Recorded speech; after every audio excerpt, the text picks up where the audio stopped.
Yeah, parser combinators. Let's do that.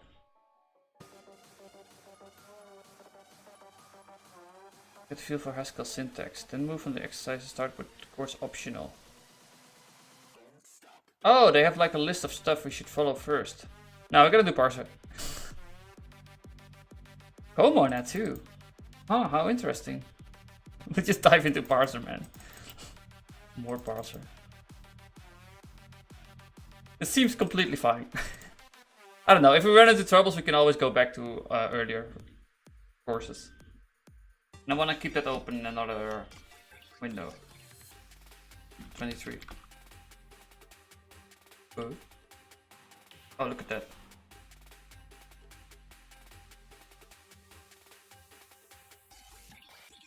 And the parser always returns a given parser result. Parser result A, parser A. B.const. What is a P? Oh, here.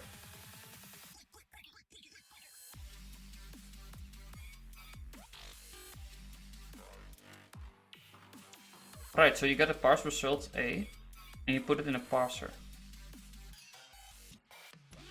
You just drop the input. Okay. Yeah, can we get like couch inject? Right, so A to B to A means if you get an input, you just forget about it and return A. So look at this, input to parse result A, we just forget about input because of that. Forget B. First one is parse result.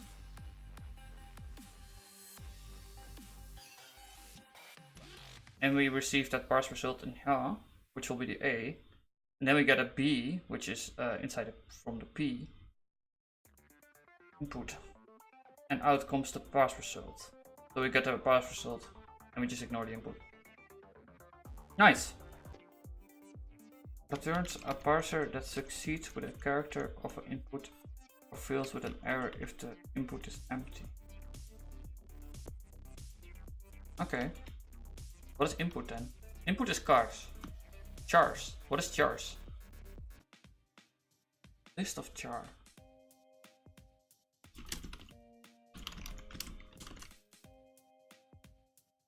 Weird, man.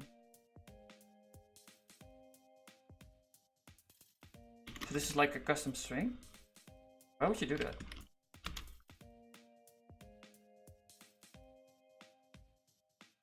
Or maybe they made it save or something.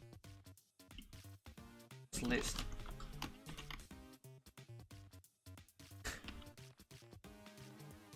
Oh.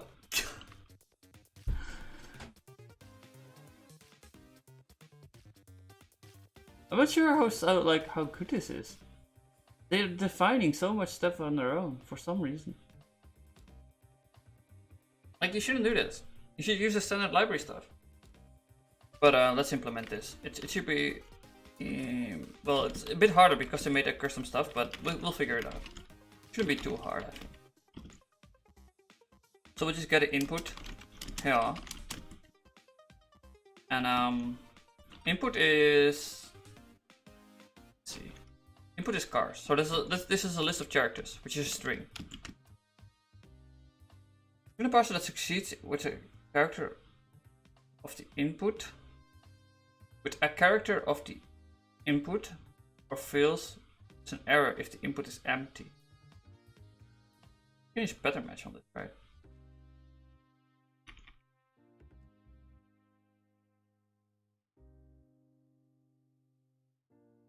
We can just do like crappy if. Lambda case. Do we have lambda case?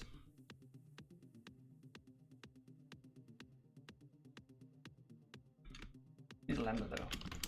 Let's add lambda case. So lambda case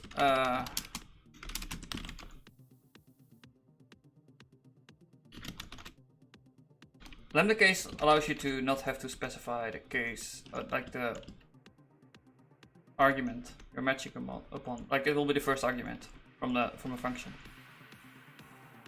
Put the music softer. Is it good? Too loud? Looks loud. Okay, awesome. Lambda case. So if you're nil,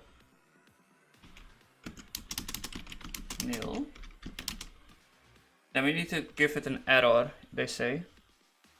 Turn the parser to succeed with a character of the input or fails with the error if the input is empty. What error then?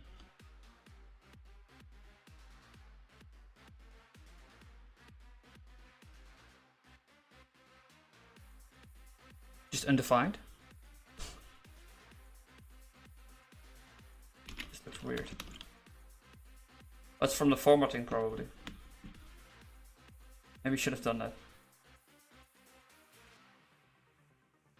Expected end of file input.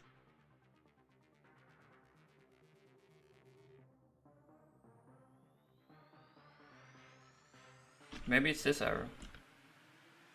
What errors do you have for me, man?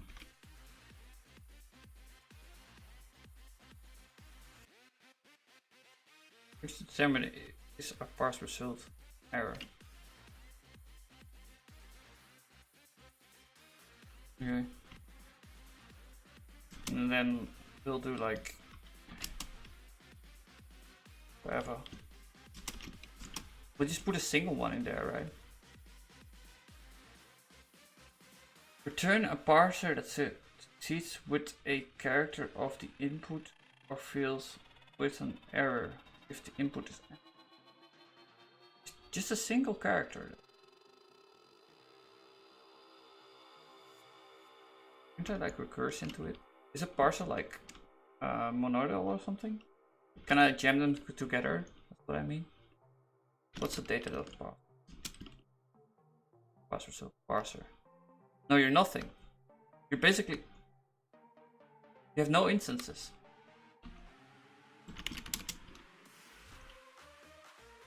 Oh, they have instances. But it'll be they'll come later, right? Testing. Okay, let's look at the result then.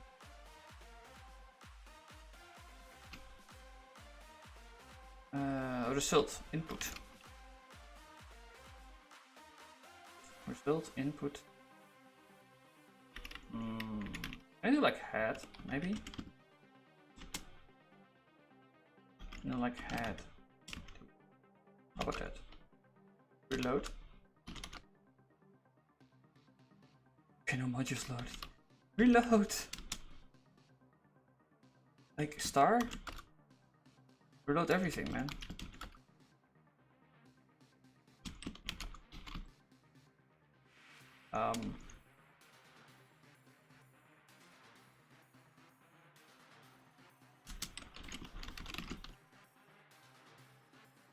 No such module course to pop. I just made it.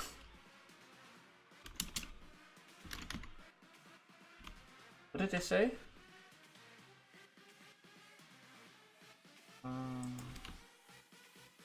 That's my problem. Look at that. Attempting to use the module main course parser, which is not loaded.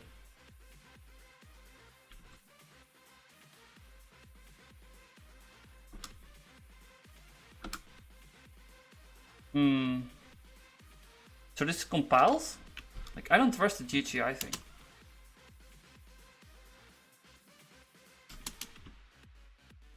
Oh, ze zijn hier.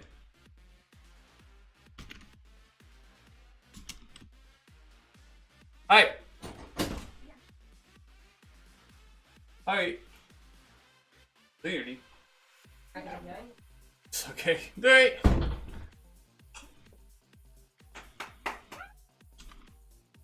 Okay. I was interrupted. Let's see. Twitch, right? Let's just do this then. Cable build. Right, any questions you can just ask. Okay. That's what I say, like it doesn't build. The thing is lying. Data construction other scope. Parser. Right, it's B.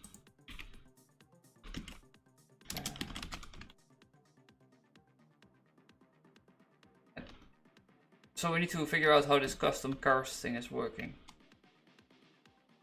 It's just based around the list. You have like head or. How about that? Oh, look at that. We can just use head or. Oh, that's nice. We don't even need to have that lambda thing then. Head or.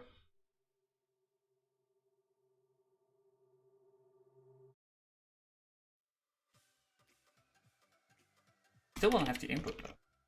So I want to wrap stuff around it.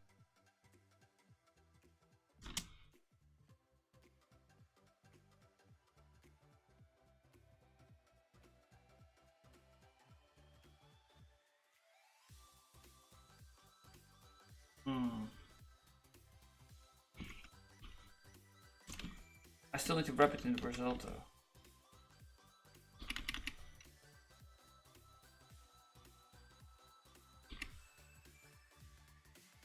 Result.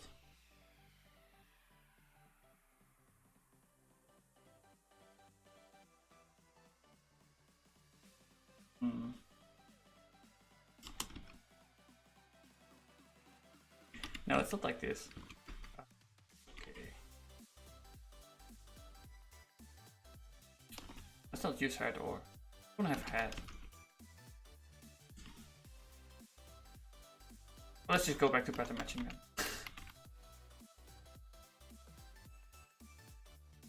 Can't use lambda case either then. So let's make it explicit.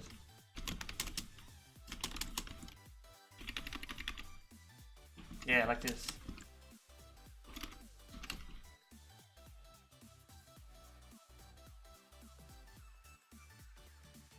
Dot.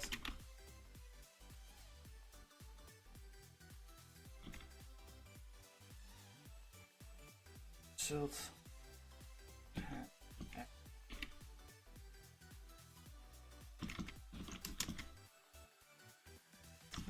What's the result?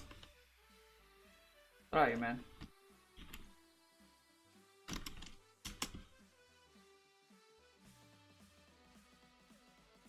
Input. Result is input. Right, so usually be X and then usually be D, which is the car. Here. We can ignore the rest of the list. So just take the first element. Return a parser that succeeds with a character of the input. A character of the input. That's 1, right? Well, we can't fit anything else in here. Oh yeah, it has to be 1. Because we got this in the beginning a type, right? Okay. Parser can map. Write a functor instance for the parser. We get a type signature very explicitly. A to P, parser A, parser P. You can just derive it, right? But no, we should what we get is an F, which will map over it, and we get a P parser, right? And what we can do now is basically open up the parser with pattern matching. The answer is always pattern matching, right? Right, so we see the A is in positive position, so that means we're covariant, which means we're a functor. That's some piece of trivia. Not really necessary for doing Haskell. I curse myself with the knowledge of variance.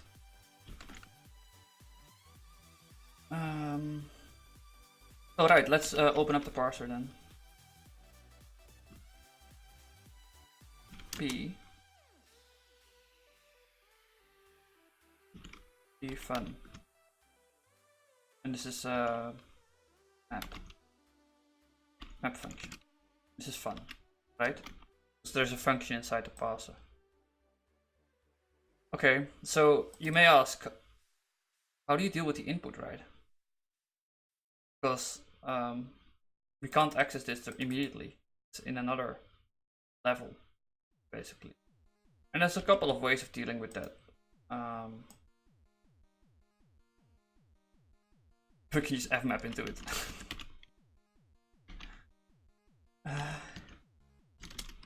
This is a thing.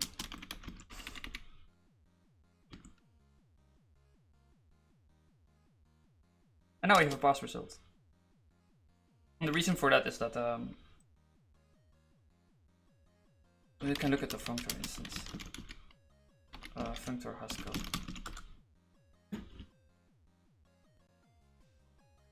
Oh no, I don't want to have this. This is too much text. We only look at type signatures, right? We're Haskell. And function arrow implements functor. If you can find it. Here. So the first argument of function arrow is, yeah, right, because it's in prefix notation.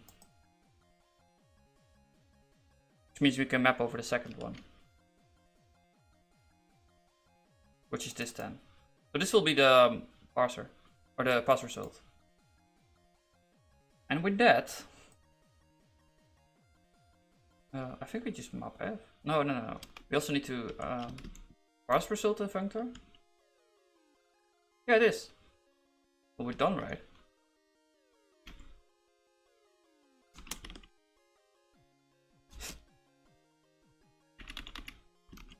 Is this it? Let's see.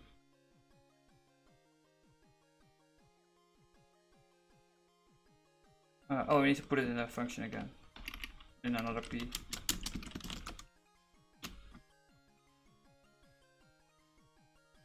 Oh, we can reload. No. I don't trust it, man. That's too fast. Too fast.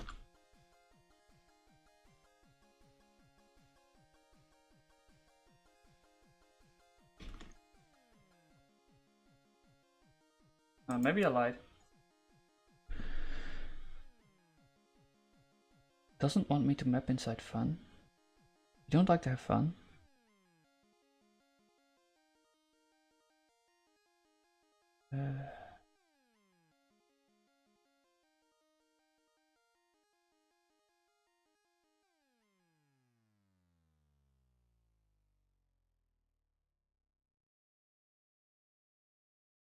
Fun is applied to too few arguments.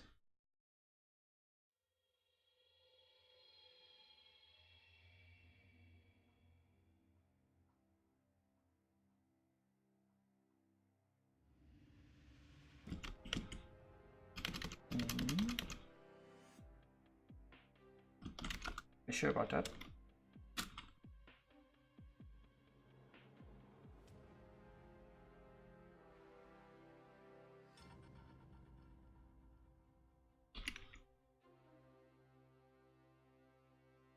Maybe I did lie. Oh, we're learning stuff, right? Then has an input. Fmap into it.